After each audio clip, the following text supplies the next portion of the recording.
Queridos irmãos e queridas irmãs, mais uma vez reunidos estamos, para mais uma formação que estamos disponibilizando para vocês.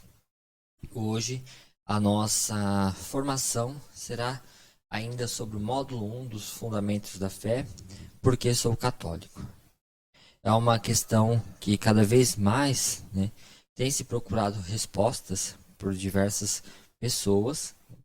E hoje estamos aqui para tentar tornar mais fácil e compreensível a resposta a essa questão.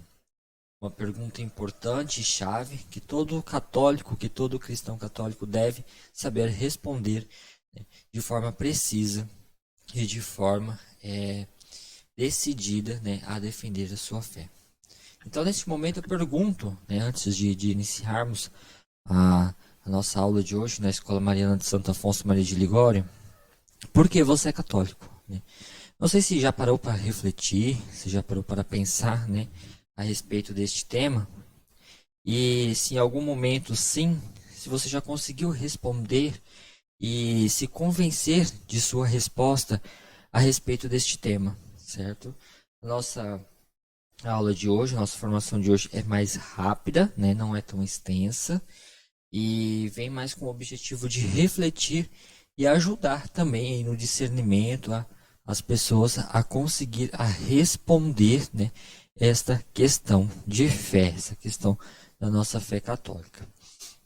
Então, é muito importante que você, juntamente com todos aqueles cristãos católicos dentro da igreja, saiba e consiga responder de forma eficiente e verdadeiramente de coração esta pergunta: por que sou católico?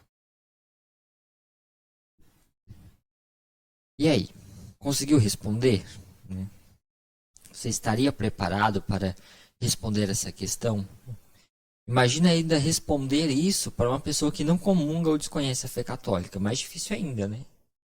Por exemplo, um protestante, um ateu, te para, ou em uma determinada ocasião, te questiona.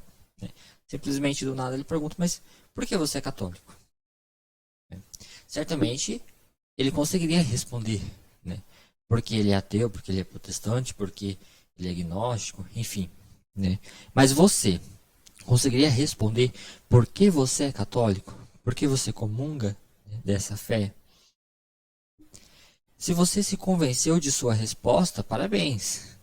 Então você sabe responder essa pergunta de uma forma que você se convenceu de que sua resposta está correta.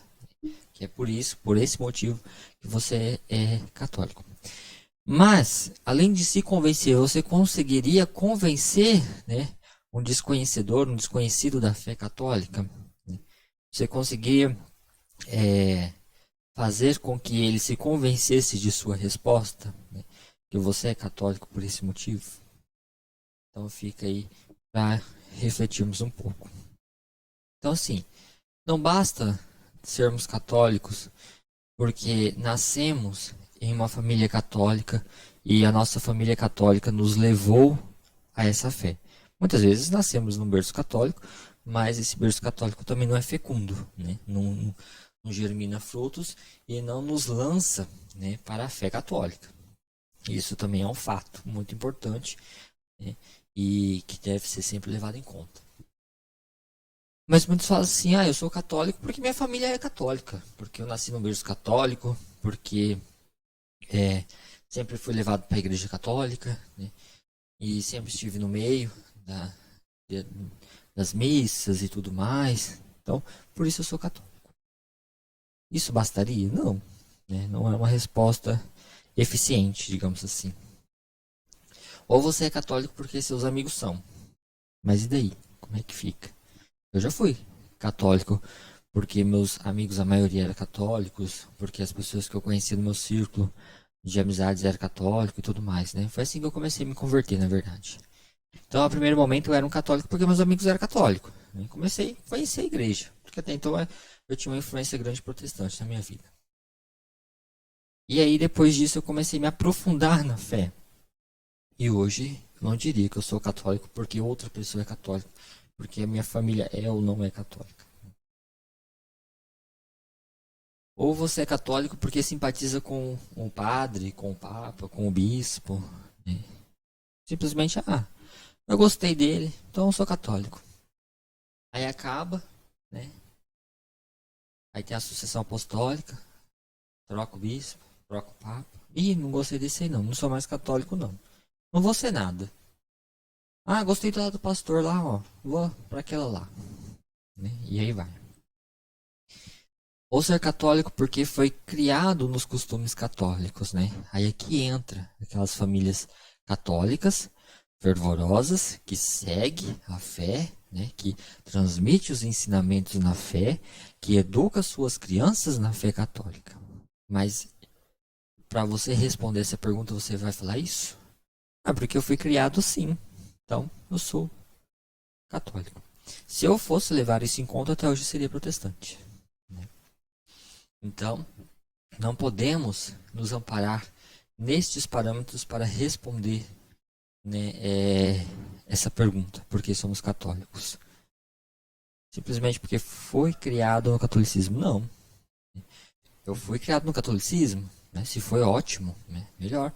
Você tem uma influência católica maior na sua vida, um ensinamento maior. Mas ainda você tem que buscar e responder por si só essa questão, né? Não é porque sua família é. Ou ainda, não basta ser católico porque a maior parte do cristianismo, dos cristãos do mundo, é católico. Então não é porque a maioria é, eu vou ser também. Né? Mas eu tenho que ser católico por quê? Né? Não porque a maioria é. Então ser católico dessas formas não faz ninguém a um candidato à salvação. Não faz ninguém um católico. Então, por exemplo, se eu sou católico por esses pontos, eu não sou. Mesma coisa que eu não seja. Porque eu não conheço a minha fé totalmente, né? Eu não conheço o que é necessário para a minha salvação. Eu comungo da minha fé por alguns motivos. Porque minha família é, porque eu nasci num berço católico, porque meus amigos é católico, porque minha família é. Então eu me intitulo católico, mas eu não sou. Entendeu?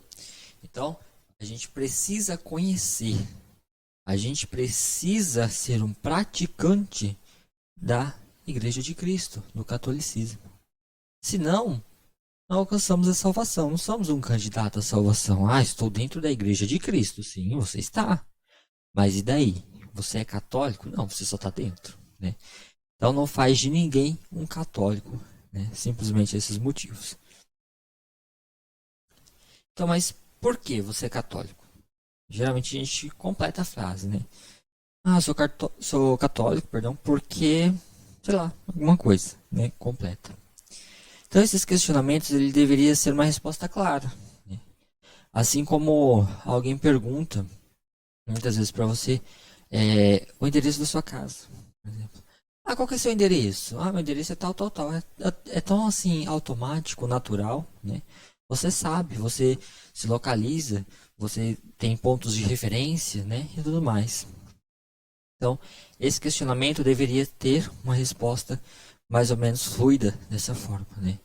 Uma resposta que você não gastaria um certo tempo, não cairia em ciladas, né?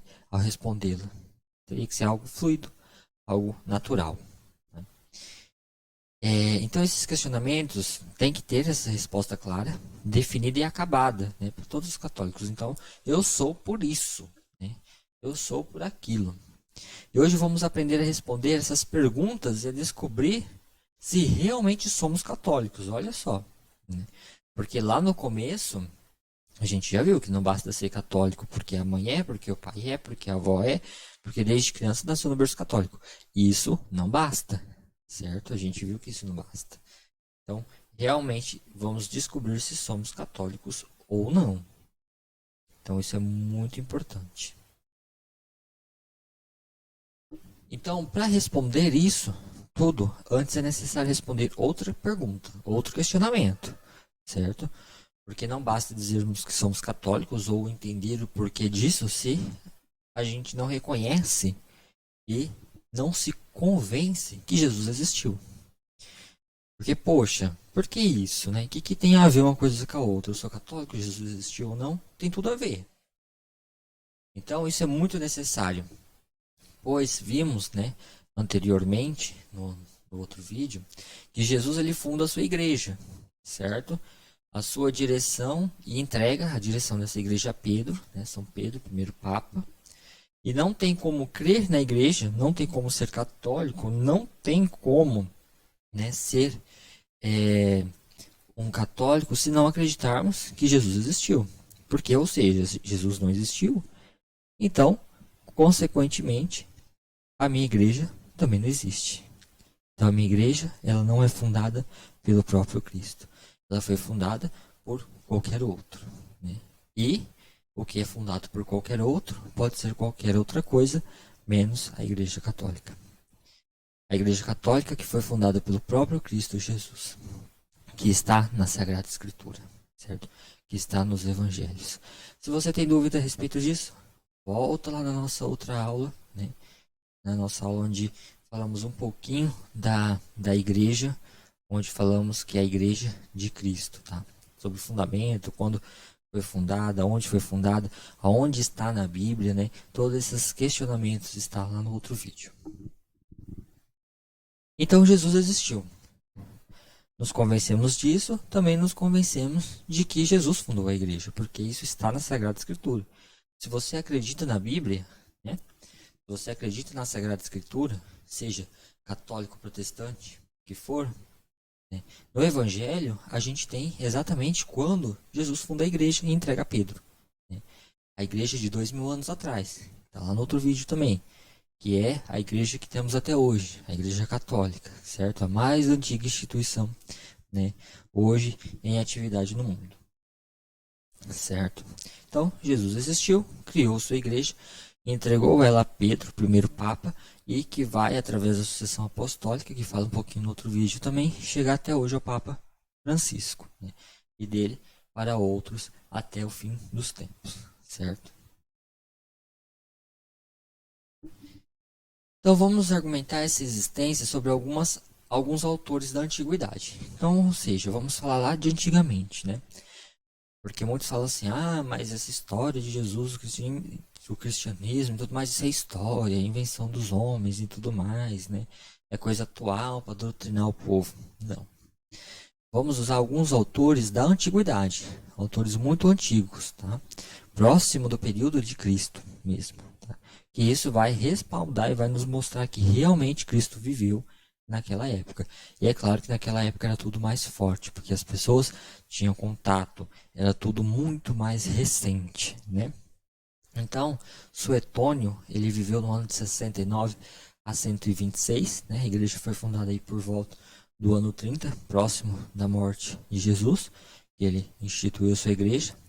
Suetônio ele é um historiador romano, então ele foi um grande historiador que viveu em Roma, e ele relata que o imperador expulsou de Roma os judeus que, sob o impulso de Cristo, né, que havia tornado causa frequente de tumultos. Então, em 69, né, isso por volta de 30 anos após a morte de Cristo, né, muito recente, 3 décadas, né, se passaram, esse historiador escreveu isso, que Roma teve essa perseguição, né, a esses judeus, a esses discípulos, a esses seguidores de Cristo, porque frequentemente causava tumultos, né? Eles descreviam dessa forma. Então, isso em 69 já é possível provar através desses historiadores, que muitas vezes nem eram cristãos, né? E escreveram sobre Cristo, sobre a igreja. Outra parte também muito importante para nós é os evangelhos, né? Os evangelhos são escritos muito antigos também, que conta toda a vida pública de Jesus, né? A vida que Jesus teve aqui nesta terra. Então, os documentos cristãos, que são os evangelhos, né, eles vão narrar com uma riqueza e uma vivência dos apóstolos, porque, ou seja, os apóstolos estavam vivendo, né, com o próprio Cristo. Eles estavam caminhando junto com ele, recebendo esses ensinamentos, né, e tudo isso, com a ajuda do Espírito Santo, né, foi registrado, foi escrito, que é os evangelhos. Então, esses apóstolos, eles foram testemunhas oculares, ou seja, eles estavam vendo, eles estavam vivendo tudo aquilo, né? E como aqueles discípulos escreviam coisas falsas? Pois bem, eles viviam, eles conviviam ali juntos e tudo mais. Como queria escrever coisas que não fossem verdades, né, que não ia de acordo com os ensinamentos do próprio Cristo, né, com o que acontecia na época? Isso não pode, não tem como ter acontecido. Ou porque eles inventariam tal coisas, né, sendo que poderia ser condenados por mentira e até morrer por isso, né? Então imagina, os próprios apóstolos de Cristo escreveram a respeito de sua existência, né, porque eles o seguiram, né, o que aconteceu durante esse período. E agora eu pergunto para vocês, será que um mito, né, poderia se sustentar por mais de 250 anos? Os cristãos diante do martírio e perseguição? Então imagina, 250 anos os cristãos sofreram um grande martírio, né? Naquela época, eles eram mortos, eles eram torturados, martirizados, eram perseguidos, né? Eram oprimidos. Então será que um mito, né? Se Jesus fosse um mito, ele conseguiria sustentar durante todo esse tempo? Ele, tantas pessoas, tantos cristãos dariam a sua vida, se entregaria por uma mentira, né? Imagina só, então. Então é uma história dessa magnitude, duraria tanto tempo sem que fosse descoberta? Ou seja, muitos e muitos já estudaram a história de Cristo, os locais por onde Cristo habitou, as Sagradas Escrituras, e não foram somente cristãos católicos, né? Foi o mundo inteiro, foi gnósticos, foi pessoas ateus, sem fé, foi a ciência, e ninguém consegue desmentir isso, né? Ninguém consegue colocar em xeque tudo isso, porque contra a verdade não há argumentos. Então tudo isso comprova a veracidade de tudo isso que a gente está vendo no cristianismo. Então Cristo, ele existiu, certo? Será que um mito sustentaria uma igreja que começou com 12 homens simples de tudo, e que já tem mais de 2.000 anos, né? Que já teve 264 papas, que hoje ela tem mais de 4.000 bispos e cerca de 410.000 sacerdotes em todo o mundo. Imagina, né? Onde tem algo tão grandioso assim, né? Somente perdurou na Igreja de Cristo. Se isso fosse um mito, isso se sustentaria dessa forma, né? Aí não se cumpriria a promessa que Cristo fez, né? Que os poderes do inferno não prevalecerá sobre a sua igreja, que a gente viu também no vídeo anterior, né? Então Cristo sustenta a sua igreja até os confins deste universo. Então até o fim do mundo, Cristo está sustentando a sua igreja, mantendo ela firme. Por isso que há mais de 2.000 anos a barca de Pedro chacoalha, mas não afunda, né? Então, por esse motivo que Cristo prometeu assistir a sua igreja, né, e enviou o Espírito Santo para guiá-la. E nesse meio tempo, quantas igrejas surgiram, abriram, fecharam, né, e o catolicismo está firme e universal. Então as provas são evidentes que Jesus existiu, né, e a promessa dele continua firme, como a gente já falou. O fogo do inferno jamais vai prevalecer sobre a sua igreja. Falamos mais dessa promessa no vídeo anterior também. Quem tiver interesse, procura lá. Nessa tabelinha aqui, vamos mostrar para vocês, né, de forma prática, o surgimento das igrejas, das religiões, né? Então, no primeiro lado temos as denominações, o fundador, a data e o local onde foi fundado, certo? Então, a Igreja Católica ela está no topo, porque é a mais antiga. O fundador foi o próprio Cristo, no ano 30. Né? Sabemos que quando Cristo nasceu foi o marco, o ano 1, né, depois de Cristo. E após isso ele viveu nessa terra por um período curto de tempo, né? Meados por volta dos 30 e poucos anos, aí antes dos 40 faleceu, né? Foi morto, ressuscitou e subiu aos céus. Mas antes disso, o que aconteceu? Ele instituiu a sua igreja sobre Pedro. né, sobre a rocha de Pedro, de São Pedro, e entrega a ele o poder de dirigir a sua igreja e o poder de apacentar as ovelhas, certo? E isso também está lá no vídeo anterior, o acontecimento que aconteceu lá em Cesareia, né, de Felipe, o local que a igreja foi instituída, que nasceu na Palestina. Aí depois veio outras, né, como a luterana, que foi fundada pelo Martinho Lutero após a Reforma Protestante. Aí você pode ver a data, olha só, em 1517, né? Quantos anos após a Igreja Católica veio surgir outras, né? Outras denominações. E isso foi lá na Alemanha. Fora as outras que já nem existem mais, certo? E temos várias outras aqui também, como a anglicana, a calvinista, a presbiteriana, a batista, a universal, pentecostais, e aí por diante, tá? Então, é título de curiosidade, e que fique claro aí pra gente que a nossa igreja foi instituída pelo próprio Cristo no ano de 30, tá? Na Palestina. Então, após 1487 anos da verdadeira igreja, surge outra igreja, tá? Através da Reforma Protestante realizada por Martinho Lutero, que era um padre.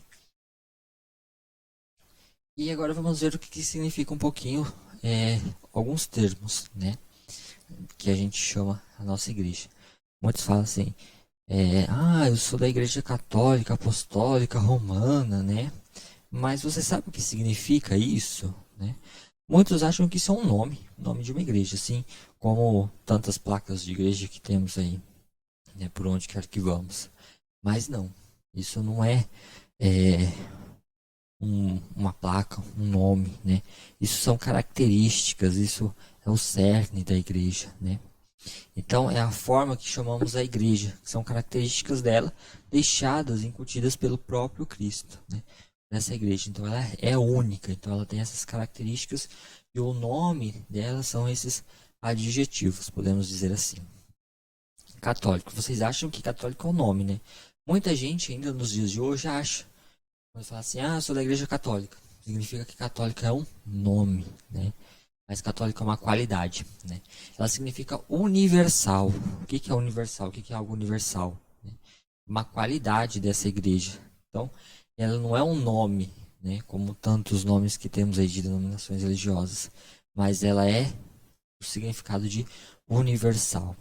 Então, quando Cristo falou, vão e façam com que todos os povos se tornem meus discípulos e batizem em nome do Pai, do Filho e do Espírito Santo, que é a forma trina, que a gente vai ver isso lá na parte do batismo, do sacramento. O que acontece? Ele fala assim, vão e façam com que todos os povos, ou seja, todos os povos do mundo, todas as nações, certo? Então, isso é a característica da nossa igreja, né? A católica, que significa universal, que é aberta para todos, que é para todos, que é a única igreja de Cristo, certo? Que está infundida em vários continentes, ou melhor, em todos os continentes e em todos os lugares do mundo, certo? Que até hoje é assolada ainda e perseguida. Assim como Cristo foi, né?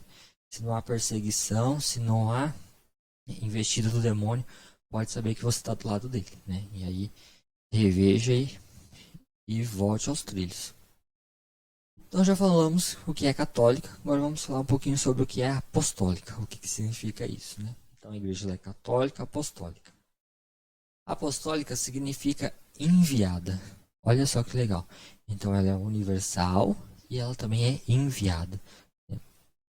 Por que isso?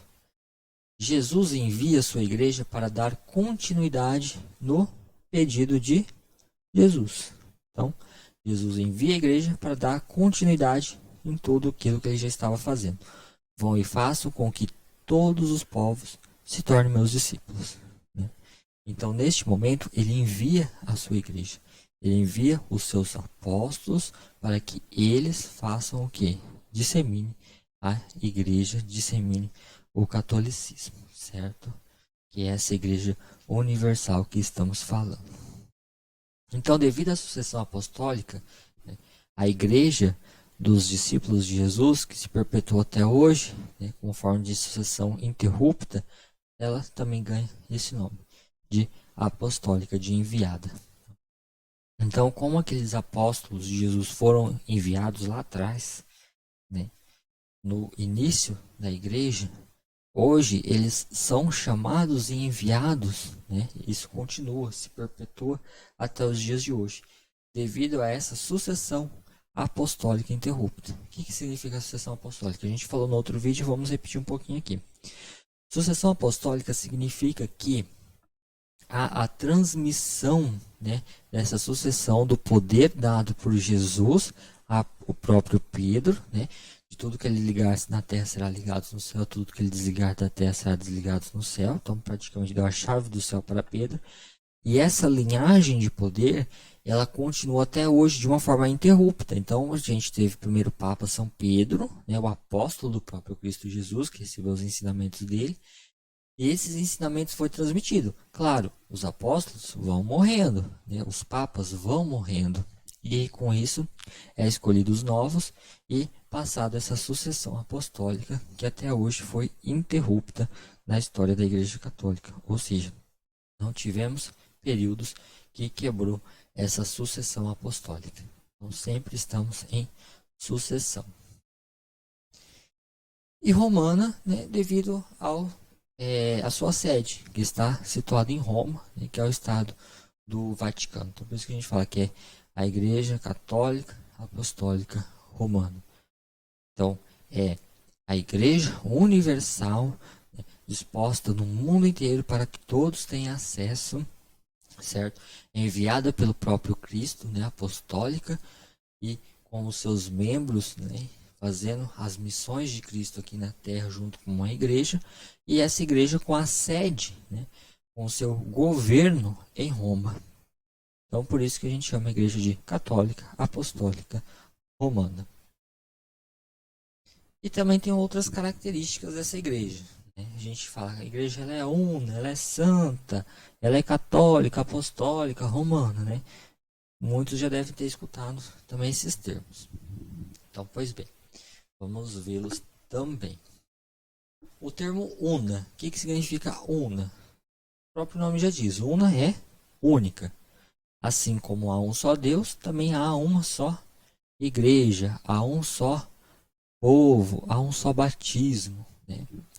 Então, Deus é o único e também há uma só fé. Porque se Deus é o único, como há várias fé, né? Como vai haver vários batismos, né?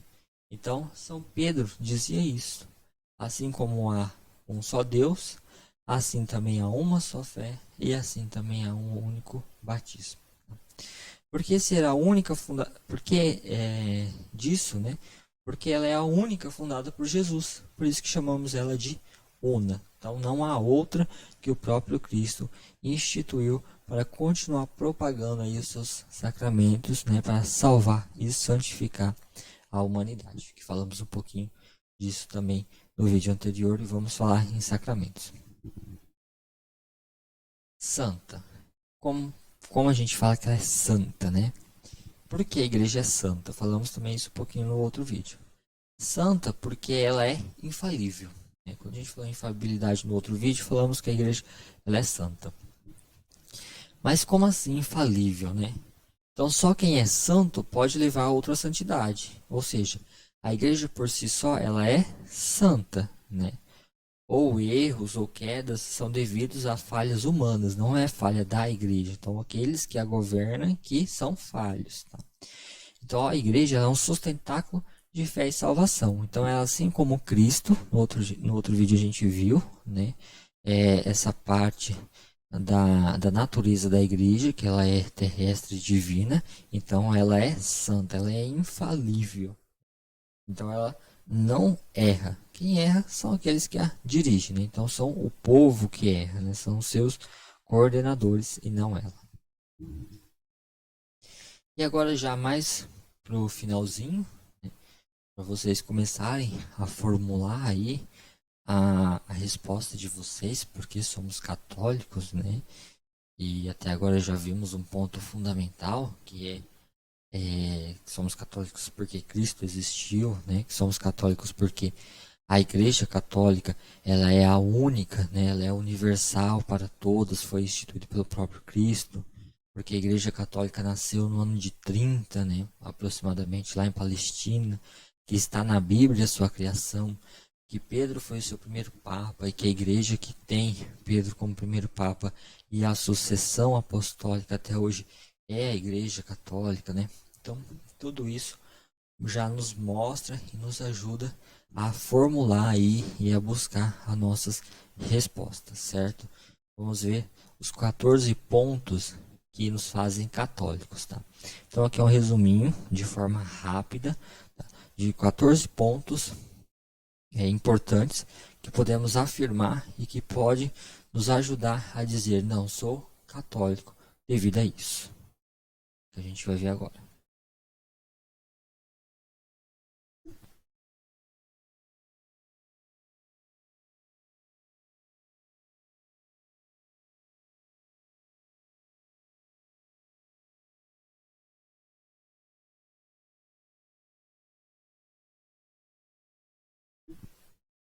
Então vamos falar de 14 pontos que assim, a gente fala que é necessário, né? Além de conhecer, professar e amar, para que possamos dizer que somos católicos, né? Dessa forma. Então vamos lá. O primeiro ponto, né? O primeiro item, né, dos 14 que eu elenquei, assim, que eu achei assim, mais atrativo para discutirmos, é o ponto 1, por que Jesus é Deus? E que é a única a igreja que ele fundou, e foi a que chamamos de Igreja Católica Apostólica Romana hoje. Então vamos falar um pouquinho sobre isso.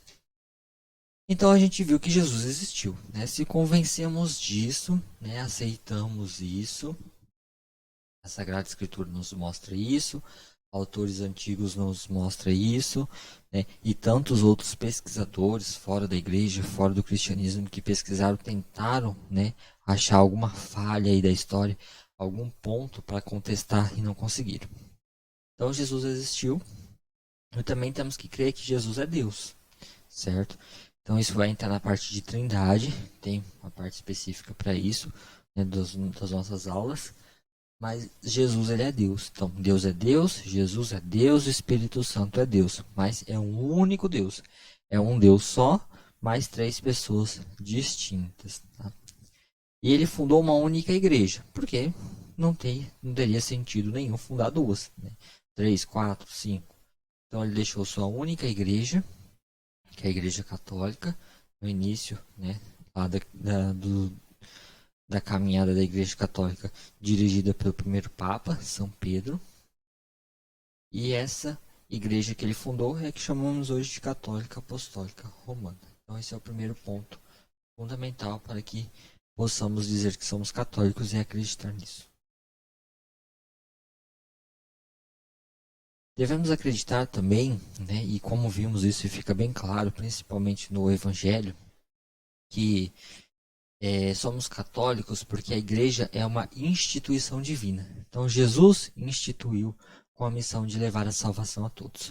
Ah, mas como assim? Jesus instituiu a igreja, não está lá? Tu és Pedro, e sobre essa pedra edificarei a minha igreja. Então, pois bem, Jesus, o próprio Deus, né, instituiu a sua igreja, que é a igreja sobre Pedro, primeiro Papa, né, que temos essa sucessão na Igreja Católica.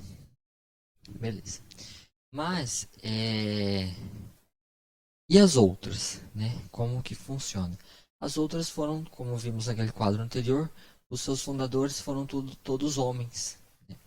Não foram fundados pelo próprio Cristo. Então, homens descontentes com o catolicismo, querendo poder, né? Ou pela sua ignorância, buscaram aí outros meios, né? De ter poder, outros meios para enganar, desviar o povo, né, de Deus do catolicismo. Muitas vezes por falta de conhecimento, por ignorância na religião também, certo? Então, quem instituiu a Igreja Católica? Jesus. E quem instituiu as outras foram homens, né? Homens falhos, que erram, né? Assim como nós. A missão dessa igreja é levar a salvação a todos, né, através dos sacramentos que vamos ver mais à frente. Então, fica aqui a importância da igreja na salvação de cada um de nós. Ah, tem salvação fora da igreja? Fiquem na curiosidade também, para um outro vídeo esse assunto. Então, sou católico porque somente na igreja católica temos a plenitude dos meios de salvação. Então, Jesus deixou a sua igreja para nos salvar e nos santificar. Então ele vai deixar todos os meios, todas as portas, todas, né, as janelas de salvação com a sua igreja. Por que não? Se ele criou a igreja para nos salvar, através dessa igreja nós recebemos essa salvação. Tá? Junto com isso, temos os sacramentos. Pois os sacramentos, como a gente vai ver no módulo de sacramento, né, que os sacramentos eles têm a função e o objetivo de salvar e santificar as almas. E só temos esses sacramentos dentro da igreja, né, e dentro da igreja de Cristo. Somente na igreja católica, instituída pelo próprio Cristo, temos a totalidade dos 7 sacramentos. Né? Sacramentos esses que ao longo da nossa vida vai nos caminhar para a salvação. Sou católico também porque somente na igreja católica temos Jesus vivo e presente na Eucaristia. Então é o próprio corpo do Cristo, é o próprio sangue do Cristo, né? É a alma e divindade de Cristo ali na Eucaristia.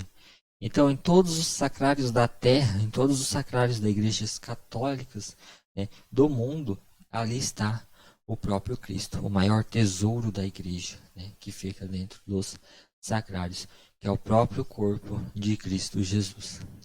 Então, aí está mais um grande motivo de sermos católicos. Né? Então, Jesus, na última ceia, instituiu, deixou a Eucaristia como sacramento e pediu para que fosse feitos, né, e derramados esse sangue por muitos.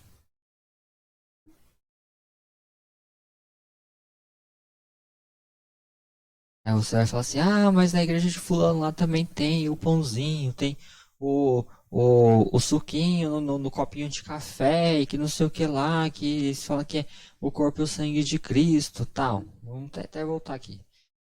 Não era para entrar nesse assunto, mas já que estamos aqui, vamos falar um pouquinho disso que às vezes fica mais fácil para entendimento. Pois bem, porque só na igreja católica tem a Eucaristia? Porque Cristo deixou essa missão aos seus apóstolos. Né? Então, os apóstolos foram instituídos e deram essa missão, e através da sucessão apostólica, né? Através aí dos bispos, instituídos por São Pedro e até pelos bispos de hoje, né?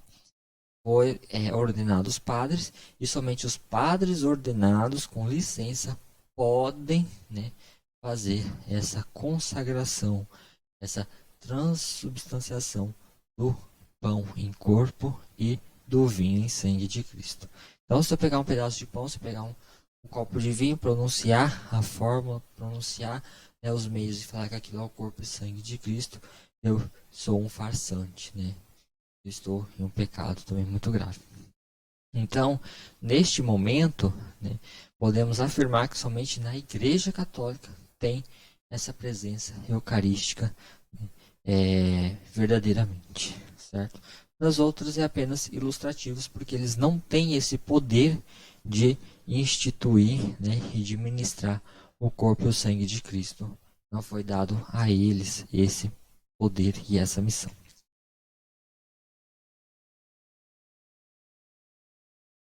Outro ponto-chave também envolvendo o sacramento da confissão, da penitência, né, é que somente na Igreja Católica a gente tem o sacramento da confissão, que é quando a gente vai até um padre, um sacerdote e confessa os nossos pecados. Nós dizemos em voz alta, né, todos aqueles nossos pecados, principalmente os pecados graves, que vamos ver isso no sacramento da confissão mais à frente. E ali, né, se fizermos um exame de consciência, se estamos realmente arrependidos, então somos absolvidos totalmente desses nossos pecados. E isso nos dá a certeza de que fomos perdoados, certo? O Padre é apenas um instrumento, né, para que essa graça de aniquilamento desses pecados, de apagar essa culpa, seja transmitida. É o próprio Cristo que dissipa e que perdoa os nossos pecados, certo? Então, na Igreja Católica temos essa certeza de que nossos pecados são perdoados através desse sacramento deixado pelo Cristo. Então, né, ele deixou essa missão de perdoar os pecados. Aqueles que forem perdoados serão perdoados, daqueles que retivessem os pecados serão retidos.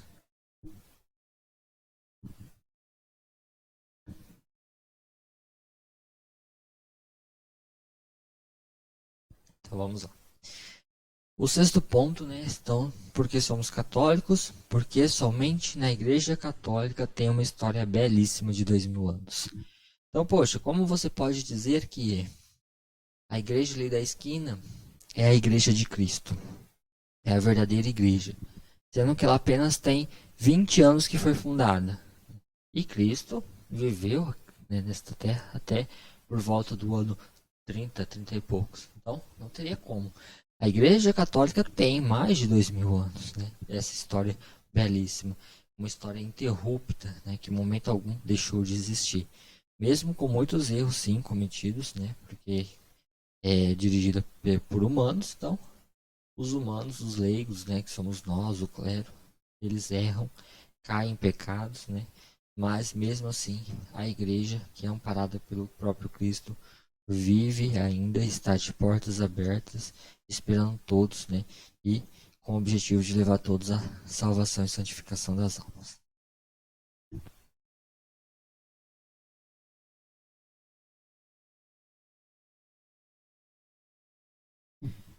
Outro ponto também, somos católicos, porque os evangelhos da Igreja Católica, né, os evangelhos que está na Bíblia Católica, na Bíblia que foi traduzida, né, lá de trás, os primeiros escritos, os pergaminhos. Então, a primeira tradução feita pela Igreja Católica dessa Bíblia, e foi a própria Igreja Católica, através de concílios, através de reuniões com o clero e tudo mais, que foram aos poucos definindo quais eram os livros, né, que eram verdadeiros e quais os livros que eram apócrifos, que a gente fala, né, que não entrou na coletânea de livros da Bíblia Sagrada. Então a própria Igreja Católica, ela fez a Bíblia, ela reuniu a Bíblia para uso dela, certo? Então, o evangelho da igreja, eles são historicamente autênticos, né? Então, a história de Jesus narrada nos evangelhos, elas são verdadeiras. E isso, quem fez esse estudo, não foram padres, bispos e o Papa. Foram pessoas que não eram membro da igreja, né? Pessoas de fora do cristianismo, pessoas da crítica racionalista que a gente fala, né? Que não seguia fé, que fizeram esses estudos e ainda conseguiram comprovar, né, com isso, ou seja, não conseguiram refutar a veracidade dos evangelhos. Então, o que está escrito nos evangelhos é a plena verdade. O oitavo ponto: sou católico porque Jesus garantiu à sua igreja a inefabilidade nos assuntos de fé e moral. Isso é, tudo aquilo que é essencial para levar os homens ao céu, à salvação, a igreja nunca erra, nunca falha. Então, nos pronunciamentos de fé e razão, né, de fé e moral, perdão, a igreja ela nunca falha. Então, se é fé e moral, pode ter certeza aí que está trilhando um caminho rumo aos céus. Então, Deus deu esse poder dela ser infalível nesses assuntos. O nono ponto, para não delongar muito, então, sou católico porque Jesus garantiu que a igreja jamais seria vencida pelas portas do inferno. Isso está em Mateus 16, versículo 18, né, onde Cristo fala que as portas do inferno jamais irá prevalecer sobre a sua igreja. E assim continuamos firmes até hoje, né, assolados sim pelas investidas do demônio, pelos erros, né, daqueles que a dirigem, pois são humanos, mas com a certeza de que o inferno nunca vai tomá-la de nós. E somos católicos também porque Jesus quis que a igreja fosse dirigida na terra por um papa, né? Um pastor infalível também em matéria de fé e moral. Então o papa, em assuntos de fé e moral, ele nunca erra. Então, nos seus pronunciamentos de fé e moral, né, os seus escritos e tudo mais, nos concílios, a gente tem aí de forma infalível matéria de fé e de moral. Então, ou seja, a igreja não erra, porque ela é assistida pelo próprio Cristo Jesus, e quem a dirige aqui na terra foi instituído por ele mesmo, né, por ele próprio, que é o Papa, e através da sucessão apostólica chega até hoje no Papa Francisco. O 11º ponto, somos católicos então porque a igreja, né, que berçou e montou a Bíblia, assim como a gente já falou, isso é, ela que discerniu quais os livros que deveriam fazer parte da Bíblia ou não, né, através dessas reuniões, desses conselhos, e sempre com a luz do Espírito Santo para iluminar, né, para que sejam escolhidos os livros corretos, os livros verdadeiros e autênticos, e narram, né, a verdadeira história do Antigo e do Novo Testamento. Sou católico ainda porque através, né, da igreja tem os sacramentos. Através desses sacramentos, Jesus se dá e deixa encontrar, que nos transmite a graça de Deus desde o nascimento até a morte. Então, somente na igreja católica a gente temos a totalidade dos sacramentos, como já falamos, né? E nesses sacramentos recebemos bênçãos específicas, que vamos ver em cada um deles quando formos falar de sacramento, deixada pelo próprio Cristo. Então, Cristo nos dá, né, em cada sacramento recebido, uma graça diferente, uma graça santificante, para que assim conseguimos nos salvar e nos santificar ao longo de nossa vida, desde quando nascemos com o batismo até a morte. Sou católico porque a igreja responde com clareza à profundidade das questões da vida, né? De onde viemos, para onde vamos e quem somos. 14. Sou católico porque Jesus deu sua mãe, a Virgem Maria, para ser também a minha mãe. Esse é um assunto que é muito aceito pelos católicos, né? Todos nós que temos aí essa mulher, a mulher que foi deixada pelo próprio Cristo, a mulher que o próprio Deus colocou inimizade lá atrás, né, em Gênesis, entre ela e o pecado, entre ela e o demônio. E agora eu perguntaria para você, né, que está assistindo nesse momento esse vídeo, que se interessou pelo assunto, né, conhecer melhor a igreja, a fé que professa, você conseguiria responder nesse momento, não é porque você é católico, mas sim porque você não é protestante, né? Porque você não é agnóstico, porque você não é ateu. De certa forma, se pensarmos, né, ao inverso, acabamos respondendo à questão anterior, porque somos católicos. Então, é muito importante conseguirmos responder, né, estas questões inversas também da nossa fé.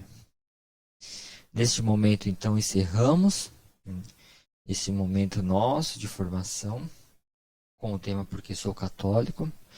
Espero que ficou claro para todos um pouquinho do que falamos aqui.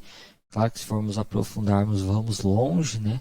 É um tema extenso, é um tema que se aprofundarmos, né, ele é de uma temática aí bem profunda, de debates longos, mas a grosso modo, né, superficialmente, esperamos ter atingido os objetivos, que é fornecer a todos aqueles que assistiram, né, um pensamento crítico e na fé, e que consigam responder porque são católicos. Um grande abraço, fiquem com Deus, salve Maria, até o nosso próximo vídeo.